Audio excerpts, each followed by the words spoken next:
សួស្តីអ្នកទាំងអស់គ្នាតោះនឹងដែរយើងមកបន្តសាច់រឿងបល្ល័ង្កត្រាធិរាជដែលជាភាគទី185ទាំងអស់គ្នាប៉ុន្តែមុននឹងឈានចូលទៅកាន់សាច់រឿងសូមអ្នកទាំងអស់គ្នាកុំភ្លេចជួយចុច Subscribe ក៏ដូចជាចុចសញ្ញារូបកណ្ដឹងម្នាក់មួយផងដើម្បីទទួលបានវីដេអូថ្មីៗពី Channel របស់ខ្ញុំមុនគេ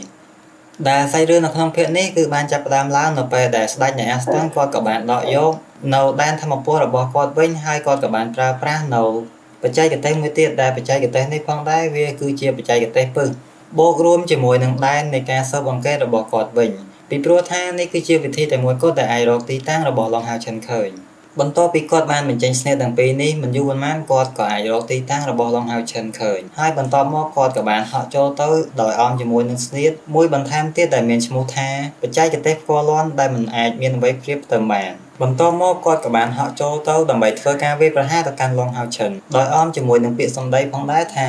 ាហាយើងចង់ដឹងណាស់ថាឥឡូវនេះឯងរត់ដែរឬទេបន្ទាប់ពីខ្ញុំបានឡប់ថាគេទៅលើឯងដោយប្រើប្រាស់នៅស្នេហ៍មួយនេះហើយពិតប្រាកដណាស់អ្នកនឹងត្រូវចាញ់នៅក្រោមកណ្ដាប់ដៃរបស់ខ្ញុំពីព្រោះថានៅពេលនេះដែនធម្មពលរបស់អ្នកគឺត្រូវបានហាមឃាត់ដោយបច្ចេកទេសរបស់ខ្ញុំបាត់ទៅហើយប៉ុន្តែនៅពេលដែលគាត់និយាយចប់ហើយគាត់ក៏មានការភ្ញាក់ផ្អើលផងដែរពីព្រោះថាការវាយប្រហាររបស់គាត់ដើម្បីមិញនេះគឺមិនបានត្រូវរាងកាយពិតប្រាកដរបស់ឡុងហៅឈិននោះទេហើយគាត់ក៏បាននិយាយផងដែរថាតើនេះមិននឹងអាចទៅរួចពីព្រោះថាមុននេះគាត់គឺបានរកទីតាំងរបស់ឡុងហៅឈិនឃើញហើយប៉ុន្តែហេតុអ្វីបានជាការវាយប្រហារមួយនេះមិនបានត្រូវរាងកាយពិតប្រាកដរបស់គាត់ទៅវិញដោយឃើញដូច្នេះឡុងហៅឈិនក៏បានតបទៅកាន់ស្ដេច Aston វិញផងដែរថាគ្មានអ្វីដែលមិនអាចទៅរួចនោះទេពីព្រោះថាដែនធម្មពលរបស់ខ្ញុំគឺវាមិនបានស្ថិតនៅក្រោមការគាបសង្កត់នៃបច្ចេកទេសរបស់អ្នកឡើយហើយខ្ញុំនៅតែអាចធ្វើការប្រយុទ្ធប្រឆាំងជាមួយនឹងអ្នកបានលើសពីនេះទៅទៀតធម្មពលរបស់ខ្ញុំគឺវាកាន់តែខ្លាំងឡើងជាអ្នកឬមួយអ្នកគិតថាដែននៃការស៊ើបអង្កេតរបស់អ្នកវាបានបិទបាំងមកលើដែននៃពន្លឺរបស់ខ្ញុំប៉ុន្តែទោះជាយ៉ាងនេះក៏ដោយក៏ខ្ញុំនៅតែអាចធ្វើការប្រយុទ្ធគ្នាជាមួយនឹងអ្នកបានពីព្រោះថានៅពេលនេះអ្នកគឺមិនអាចរកនៅរាងកាយពិតប្រាកដរបស់ខ្ញុំបាននោះទេប៉ុន្តែដែលឃើញដូច្នេះស្ដេច Aston គាត់ក៏បាននិយាយទៅកាន់ឡុងហៅឈិនផងដែរថាតើអ្នកប្រកាសចិត្តហើយឬនៅថាខ្ញុំបានបញ្ចេញនៅកម្លាំងពិតប្រាកដរបស់ខ្ញុំបន្ទាប់មកគាត់ក៏បានស្រែកមួយវាសដែលជារូបរាងកូនក្មេងរបស់គាត់ដោយអមជាមួយនឹងពាក្យសម្ដីផងដែរថាអ្នកអាចធ្វើការសាកល្បងនៅកម្លាំងមួយនេះបានប៉ុន្តែអ្នកមិនអាចមើលស្រាលវាបាននោះទេហើយប្រសិនបើខ្ញុំគិតអ្នកនឹងរលាយបាត់ពីពិភពមួយនេះបន្ទាប់ពីស្នេហ៍មួយនេះបានផ្ទុះឡើងប៉ុន្តែរំពេចនោះស្ដេច Aston គាត់ក៏បានគិតផងដែរថាប្រសិនបើស្នេហ៍មួយនេះមិនអាចធ្វើអ្វីឡុងហៅឈិនបាននោះទេតើគាត់នឹងចាញ់ហើយមែនទេដោយគាត់ក៏បានគិតផងដែរថាបន្ទាប់ពីគាត់ចាញ់ប្រសិនបើគាត់ចង់កិច្ចតើគាត់នឹងកិច្ចទៅទីកន្លែងណាពីព្រោះថាគាត់គឺជាស្ដេចនៃ Aston នេះទាំងមូលប៉ុន្តែប្រសិនបើគាត់ចង់ចោះចាញ់ក៏ដូចជារត់កិច្ចពីការប្រកួតមួយនេះតើគាត់មានមុខអ្វីទៀតដែលស្ថិតនៅលើទ្វីបមួយនេះពីព្រោះថាគាត់គឺជាស្ដេចនៃ Aston ហើយនៅលើពិភពមួយនេះមានតែគាត់នោះទេដែលមានកម្លាំងខ្លាំងក្លាជាងគេប៉ុន្តែនៅពេលដែលគាត់និយាយចប់ហើយដែននៃការស៊ើបអង្កេតរបស់គាត់ក៏បានរលាយបាត់ទៅហើយយើងក៏បានឃើញផងដែរថានៅពីខាងក្រោយខ្នងរបស់គាត់ពេលនេះគឺពោពេញទៅដោយដែននៃពន្លឺរបស់ឡុងហៅឈិនដោយឃើញដូច្នេះក៏បានធ្វើឲ្យស្ដេចនៃ Aston គាត់មានការភ្ញាក់ផ្អើលផងដែរពីព្រោះថ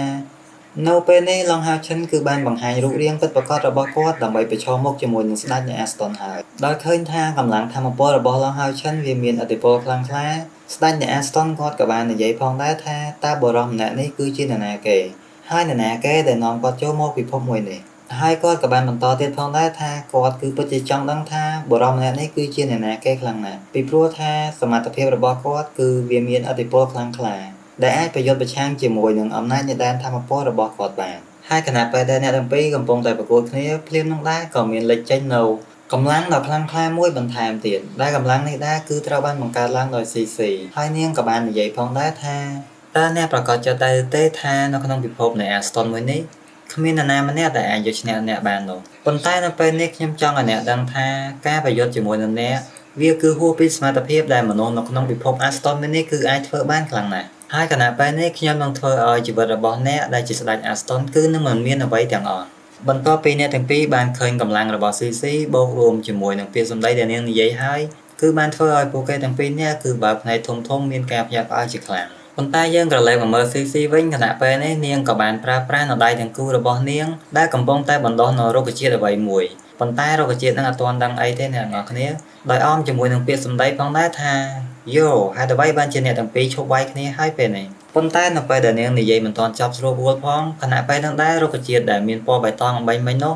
វាក៏បានប្រែពណ៌ទៅជាពណ៌ស្វាយវិញ ប៉ុន្តែអត់ដឹងថាសមត្ថភាពវាមានសមត្ថភាពធ្វើអីទេអ្នកទាំងអស់គ្នាដោយសារតែព័ត៌មានក៏ដូចជាគេផ្សេងអីមកហ្នឹងក៏អត់មានបានប្រាប់ពេញលេញដែរ